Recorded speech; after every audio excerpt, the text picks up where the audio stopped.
Hi, and welcome to this edition of MyMetroTV.com Daybreak. I'm Frederick Knight. Thank you for joining us this morning. Got a great show on tap for you. Coming up this morning, Michelle Harris continues her Parenting Solo series. She'll continue her conversation with Judith Crocker-Billingsley. Also on the way, we'll take a look at the new short film, My Fellow American. It explores the views of most Americans about the Islamic faith. Also, we've got a behind-the-scenes look at the new Fox Searchlight film, The Art of Getting By. We'll take a look at what's going on in and around the metro and more as we get underway with this edition of MyMetroTV.com Daybreak. First stop to the rest of the weekend.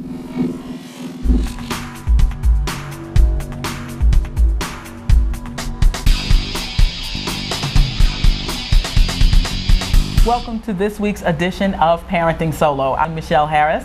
My guest today is Judith Crocker-Billingsley, a clinical community social worker, She's an adjunct professor or an instructor at Midlands Technical College, and she works with the Department of Juvenile Justice. Welcome, Judith. Hello, Michelle. How are you? Wonderful, wonderful. Thank you for joining us again, because I wanted to bring you back, Judith, because you're just a wealth of knowledge. You work in the family courts every day. You work with the Department of Juvenile Justice. You see a lot of families and young people in crisis. And I wanted to talk a little bit about, we've heard about bullying in the news lately. Mm-hmm. We've heard about what seems like violence in our children that comes out of nowhere, but really it doesn't come out of nowhere. And I kind of wanted for you to give an insight to the viewers of Parenting Solo. How can you recognize when your child may be headed towards violence or when they're getting into trouble, and how do you turn that around?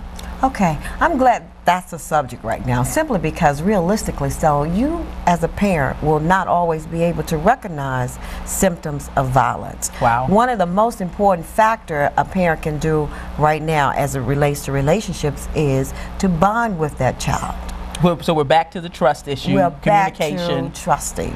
Communication, open lines of communication. A child needs to feel that no matter what the issue is, I can be able to come and talk to my mother, my father, my grandparent, my sister, my uncle, or whomever, an adult, as it relates to some of the things that are happening to the child. And now I will admit, as a parent, because I have a 16-year-old daughter, which is where Parenting Solo, all of this came from, but there are times when my daughter will share things with me, and internally I have to tell myself, don't freak out, don't freak out, don't freak out, because I know that she's doing just that. She's coming to me for advice, she's confiding in me. In a sense, she's testing me to see, okay, if I tell her this and she reacts a certain way, I know I can't tell her that. So I try to make sure that I remain calm. But what advice do you have? Because sometimes your children will come out of left field and tell you all sorts of things that you didn't expect. I like to commend you to start with, because I'm not sure in today's society if I could actually be a good parent without being disruptive or without putting a lot of my values in it. So I commend you for being a strong parent. One of the things I just heard you say was, when she does come to you, she trusts you. And what you do is, kind of step back and say, well, let me just check out my own thoughts. Let me process that for a minute. Absolutely. All parents cannot do that. The first thing they do is lash out on the kids. The first thing they do, they physically assault the children. Okay, and the child may have come just for help, just asking for help because they have nowhere else to go. So I think we're still back to the original response. Children have to have a good relationship with the parents.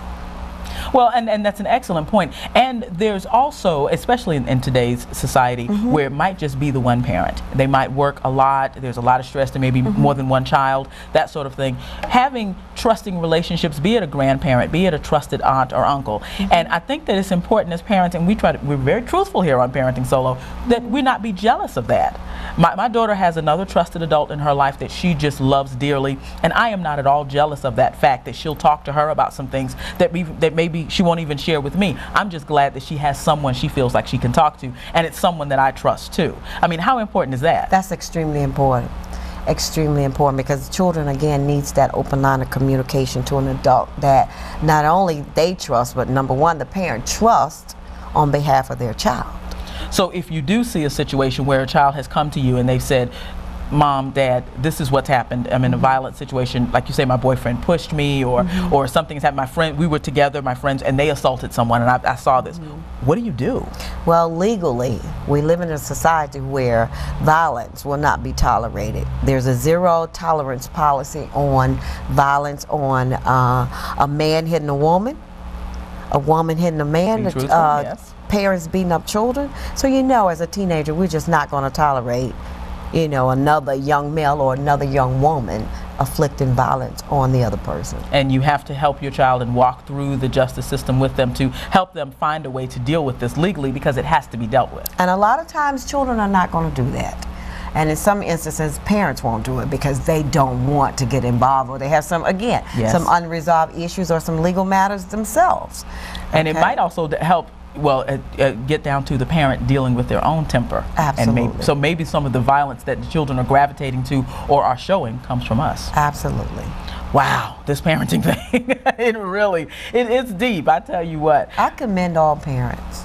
Well, thank you so much. It is not an easy job, trust me. And of course, your son is grown. Trust me, we know it doesn't even end. It never ends, no matter how old they are. Absolutely. We certainly appreciate it. We always enjoy it when you visit us on Parenting Solo. Thank you, Judith, for being here. Thank you so much for having me again. And thank you all for being here too. Now, if you have a show idea, a topic that you'd like discussed, or perhaps would like to be a guest on Parenting Solo, feel free to send me an email at goforgospel@aol.com. That's GO4 gospel@aol.com. And thank you so much for joining us on this week's edition of Parenting Solo on mymetrotv.com, your first stop to the rest of the weekend. Still to come, we'll have a behind-the-scenes look at the new Fox Searchlight film, The Art of Getting By. Also, we'll explore My Fellow Americans, the view that most Americans take of the Islamic faith. Plus, we'll take a look at what's going on in and around the Metro. All that and more when mymetrotv.com Daybreak, first stop to the rest of the weekend, continues. Hi, I'm Luann White here at Styling Point Salon, where we specialize in cuts and colors and a wide selection of braiding and weaving. And remember, don't miss mymetrotv.com. Saturday mornings on Watch Fox. Here's a myth. Having an insurance agent costs you more money. The truth? An Allstate agent can save you a bundle by helping you get all of the discounts you deserve. Discounts for safe driving, anti-lock brakes, owning a new car, paying electronically, having more than one policy, and more. All told, the Good Hands offer more than 30 different car and home insurance discounts. Give Eric Rutherford a call at the Rutherford Agency today. Marbella's Crowning Glory, fine hats for fine taste, offers an array of quality and reasonably priced, beautiful and elegant designer hats for every season and occasion. Marbella's Boutique also provides a full line of coordinating accessories, including jewelry, scarves, custom-ordered suits, and evening purses. Ladies, remember, dress like the queen you are and wear your crown. 9400 Two Notch Road, Suite F. Hi, I'm Frederick Knight, the Microphone Doctor, reminding you, join me for Weekends and More on KISS 103.1.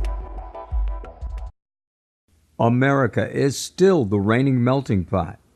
However, as the 10th anniversary of 9/11 approaches, recent polls show that 49% of Americans have an unfavorable opinion of the Islamic faith. Despite a recent 2010 Time poll reporting that 62% of Americans claim they have never met a Muslim. My Fellow American addresses this phenomenon. We're at a war with a religious dictatorship for the survival of the Western world. Nothing less than that. Islam at this moment is responsible for more pain, more bloodshed, more devastation than nearly any other force on earth. We need to stop saying that the God of Islam and the God of Christianity are the same God. They are not the same God. Islam intends through violence to conquer the world. Make no bones about it. That is pure, unadulterated evil. And Americans need to wake up. And throw him out of my country. I'd raise the American flag and I'd get out my trumpet if you did it. Without due process. I'm not going to put my wife in a hijab, and I'm not going to put my daughter in a burqa, and I'm not getting on my all fours and praying in Mecca, and you could drop dead if you don't like it. What kind of religion is this?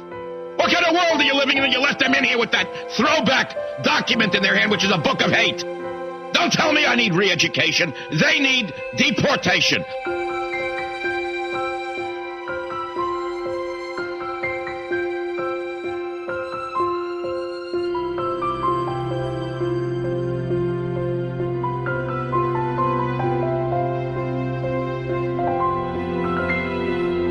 I don't want to hear any more about Islam. I don't want to hear one more word about Islam. Take your religion and shove it up your behind. American politicians state that the vast majority of Muslims living in the United States are just ordinary people who love America and are loyal to America. Is that true? Is that really true? I can't begin to tell you how important it is that we understand the true nature of Islam, that we see it for what it really is.